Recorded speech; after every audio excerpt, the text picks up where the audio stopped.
Hello everyone, it's Fionn and welcome back to my channel, Croeso neu Eva Chanel. I hope you're all very well. I'm wearing contact lenses. Totally irrelevant to this, but you probably have deduced from my channel that I love to read, but something you might not know about me is that I also love to run, and I've been getting a bit fed up lately of my glasses falling down my face or getting all rainy or steamed up while I've been running. So I'm in a contact lens trial this week, just to throw that out there. Like I said, completely irrelevant. But anyway, let's talk March reading plans. So, oh wait, oh my god, I forgot the first one. It's up there, so whatever. But it is, let me get comfy. It's the 3rd of March today, and I have already finished one book this month. So that book was Penance by Eliza Clark, will be the first book you hear about in the March wrap-up. The end. It's nice because I have not been doing a great job at sticking to these reading plans videos lately, but that one is for sure gonna be in the wrap up because I have already finished it. And by the way, I liked it and I gave it 4 stars.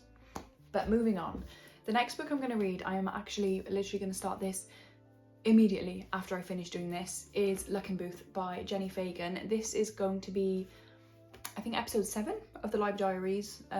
Got this from the library. I haven't started it yet, but shall I read you the blurb? 1910, Edinburgh. Jessie, the Devil's daughter, arrives on the doorstep of an imposing tenement building and knocks on a freshly painted wooden door. She has been sent by her father to bear a child for a wealthy couple, but when things go wrong, she places a curse on the building and all who lives there, and it lasts a century. Caught in the crossfire are the residents of 10 Luck and Booth Close, and they all have their own stories to tell. While the world outside is changing, inside, the curse creeps up all 9 floors and through each door. Soon, the building's longest kept secret, the truth of what happened to Jessie, will finally be heard. So I think it's like a time bending, or at least time expansive.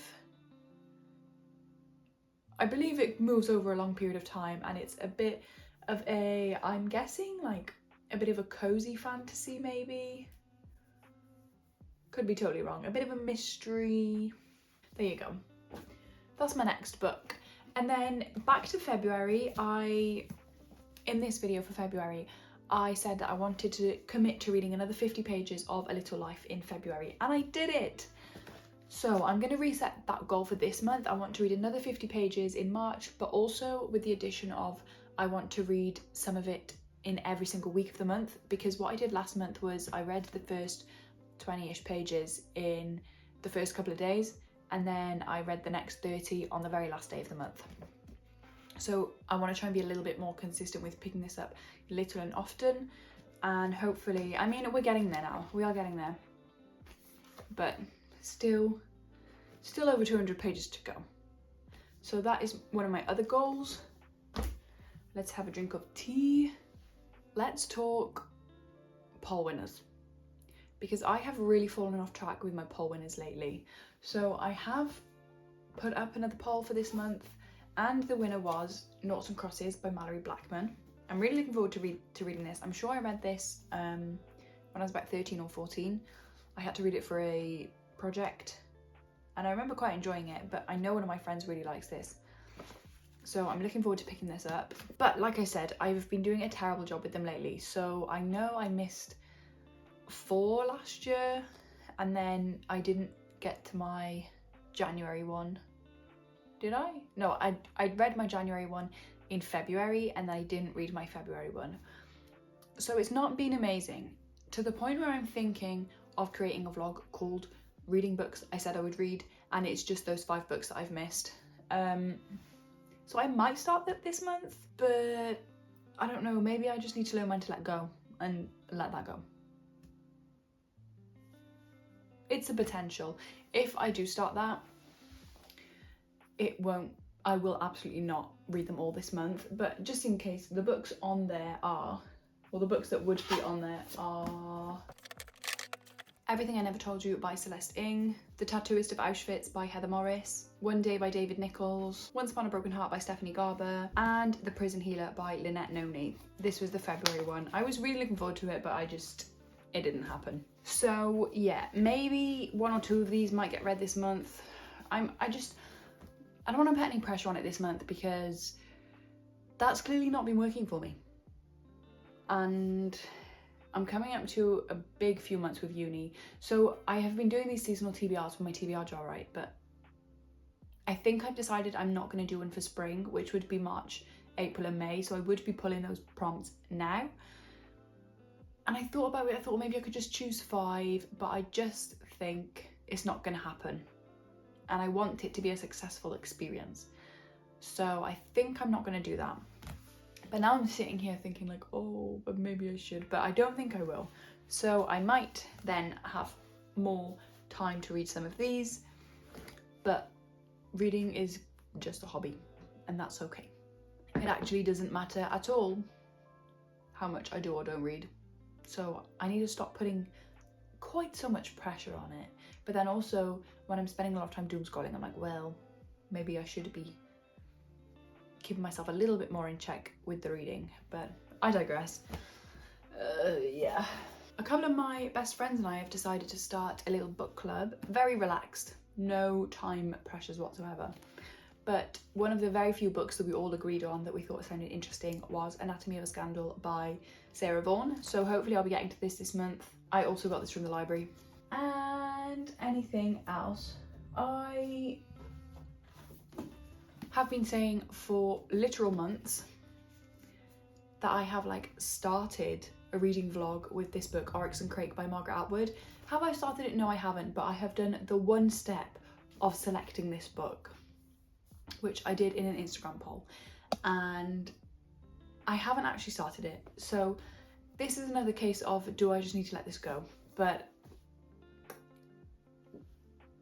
I would love to say I'm actually going to get to this book this month, and it feels a little bit more hopeful and possible given what I've just said about not creating a spring TBR. So maybe I actually might make a move on this, and then my plan was to have 2 other books to go in that vlog as well. The vlog, I'm telling you right now, will not be ready this month, but maybe next month if I at least start it this month. Oh my gosh, I'm stuck. And then the only other really thing to say is I would really like to get to Thunderhead by Neil Shusterman. This is book 2 in the Arc of a Scythe trilogy. And then subsequently The Toll, which is the 3rd and final book. I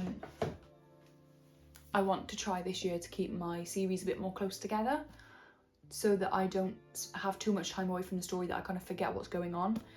So I would really like to get to this one soon because I read Scythe in January. Yeah, end of Jan I read Scythe, so I would like to get to this one as soon as possible. But whatever happens, my next book is Luck and Booth because I have now renewed it from the library 3 times I think, which is the max, and it's got to go back at the end of this month. So that will be happening immediately. And I guess that's kind of everything. Anything could happen between now and the end of the month in terms of reading. I could read all of these books, I could read none of them, I could read some of them, who knows. Extra books I added to my TBR last month were The God of the Woods by Liz Moore, quite a few actually, I will admit. Pet Sematary by Stephen King, and Now Back to You by B.K. Borison. I'm very excited about this one. Wild Dark Shore by Charlotte McConaughey. The Safe Keep by Yale Vanderwooden. Oops. I think that's it, but I mean that is quite excessive. These 3 I got in Waterstones because I had a voucher and I was only going in to look. I had fully intended to spend this voucher on the second 2 Arc of a Scythe books, but they didn't have them, so I left and then bought them on Vinted. Oh wait, so I probably got these last month too. And then I was in town one day last week getting my contact lenses actually. Went to the library to get Anatomy of a Scandal, and then I was like, oh, I'll just pop into Waterstones on my way back. Saw this one, which I have been intrigued by and wanting to read, and then I read the first line and I was like, I need that. Listen to the first line. I have hated my mother for most of my life, but it is her face I see as I drown. How can I not pick that up after reading that? And then, but then I saw this and I was like, yeah, I need that. And it was on the buy one get one half price table. So yeah, they lured me in. And I got the safe keep because I have thought about getting this so many times. So why not get it when I can get it for half price? You know what I mean? It was between this and My Friends by Fredrik Backman, but I went for this one because I've almost picked this up more times. And then this, I got a total whim on Vinted. I've been wanting to start my Stephen King journey, and then my sister brought me a bag of books to take to my local charity shop, and this is one of them, so I snatched it up. Sorry, I do feel that was really boring, but let me know if you have any thoughts on any of these books I've mentioned, any that you think I should prioritise, and I hope you have a great reading month. See you soon. Bye.